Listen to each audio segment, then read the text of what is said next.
I saw Ben Affleck's new flick, The Town, this week, about a group of Boston Irish heist experts, and the one last job which, guess what, goes wrong. I noticed while I was watching the film that, as with other heist movies like Heat or Point Break, you find yourself identifying with the bank robbers. You are nervous that the heist will go wrong and really hope they get away with it, or you do in The Town anyway. What is it we like about bank robbers? Partly it's their outsiderness. They don't obey the rules the rest of us obey. They don't hold down boring jobs. They don't have to sit at desks all day, sucking up to their bosses. We admire their entrepreneurialism, their freelance, unhooked lives. Robbers are pure capitalists, smashing through social rules and conventions in their pitilessly efficient pursuit of new markets. Of course, this idea of bank robbers being somehow more free is a myth. We're all stuck in systems. We all have to obey somebody, as The Wire showed so well. And we also admire their efficiency, their competence, their cool. We root for the bank robbers who are really good at what they do, really cool under pressure, really skilled at cracking codes, vaulting through security systems, using their charm to blag their way through systems, or their guns to shoot their way out. We admire the stoic emotional control of a bank robber like Robert De Niro's character in Heat, or Al Pacino's mobster in The Godfather. We admire their cool, their detachment, their self-containment, their reasoning ability, their ability to never get so attached to something you cannot walk away from it if the heat is around the corner. They're like secular monks.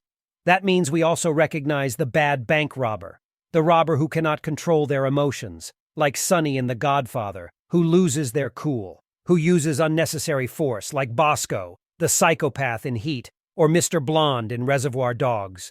We're okay with bank robbers killing people, even innocent people, but not unnecessarily, not gratuitously. Now, what do these attitudes say about us? They show that we live in a technocratic society which no longer believes in ends, only means. We may not agree with the end which bank robbers set for themselves, robbing a bank and getting rich, but we still admire their means. We admire the skills they use to seek this end, including their skills of emotional self-management. We admire their technocratic efficacy. In such a society, we can actually compare a cop, like Al Pacino's character in Heat, with a robber, like Robert De Niro's character. We can say they are similar characters, two sides of the same coin, because they possess the same skills. It doesn't matter what end they serve, it is the skills they employ in the pursuit of that end. This discussion is relevant to our wider interests, because there is a debate over whether we can teach the skills of emotional self-control if we don't also teach the end of virtue. Modern cognitive therapy today teaches the techniques of ancient philosophy, particularly of Stoicism, but without the overt moral context of Stoicism.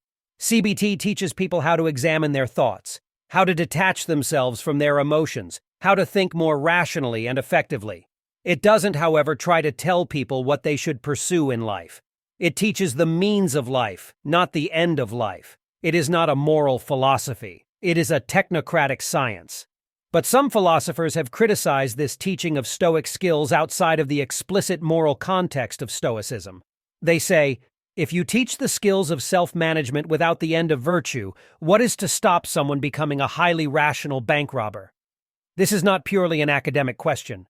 4 years ago, a CBT anger management course taught in UK prisons called Calm attracted controversy when a prisoner graduated from the course, was granted parole, and then went out to commit another violent armed robbery, a robbery which was executed with admirable rationality and efficacy.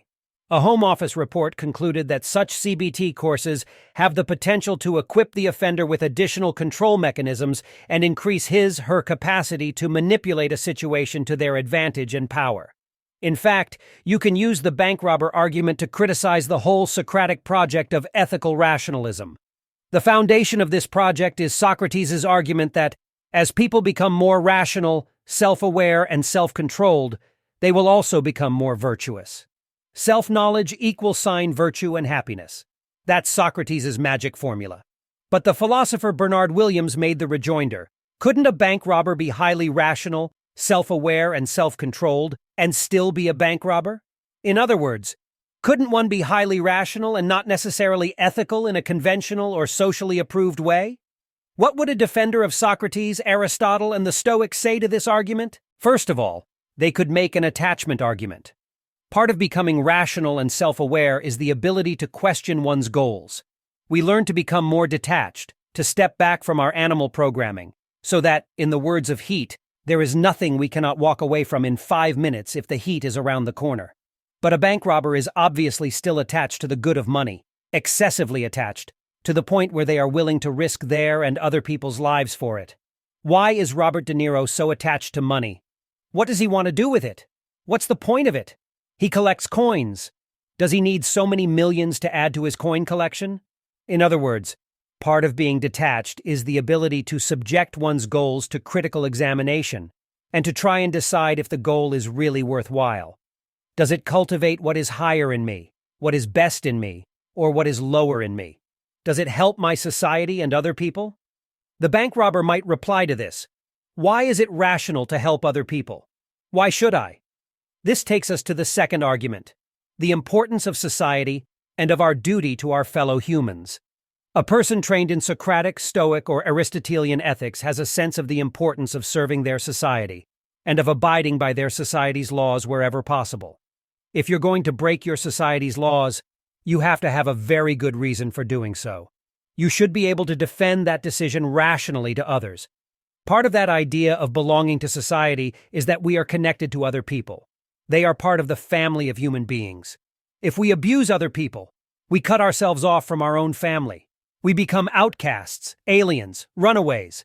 This is what the bank robber eventually becomes, an outcast, rootless, lopped off from the community. A good life is a life of meaningful relationships, spent pursuing a higher good together. A bank robber's lifestyle condemns them to be on the margins of society, lying, cheating, hiding, never sure if they can trust those they work with. Yes, there is the idea of the code of thieves, like the mafia code. But how strong is this moral code in practice? I once interviewed a former heist expert, Louis Ferrante, who had worked for the John Gotti family in New York.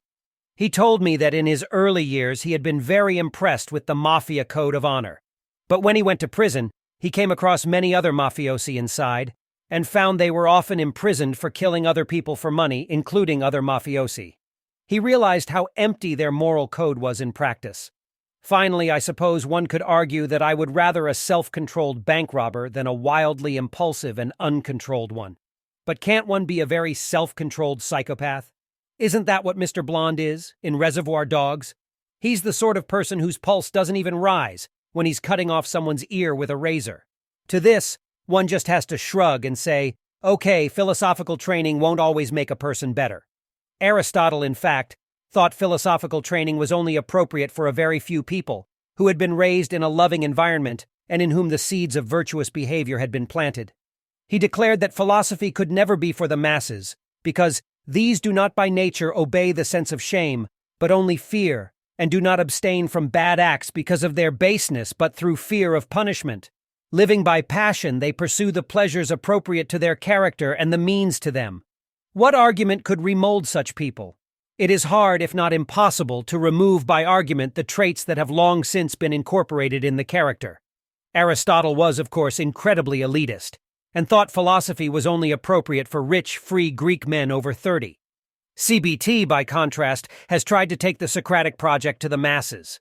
No doubt some of the people it reaches are inappropriate students, but I don't think CBT will make them worse.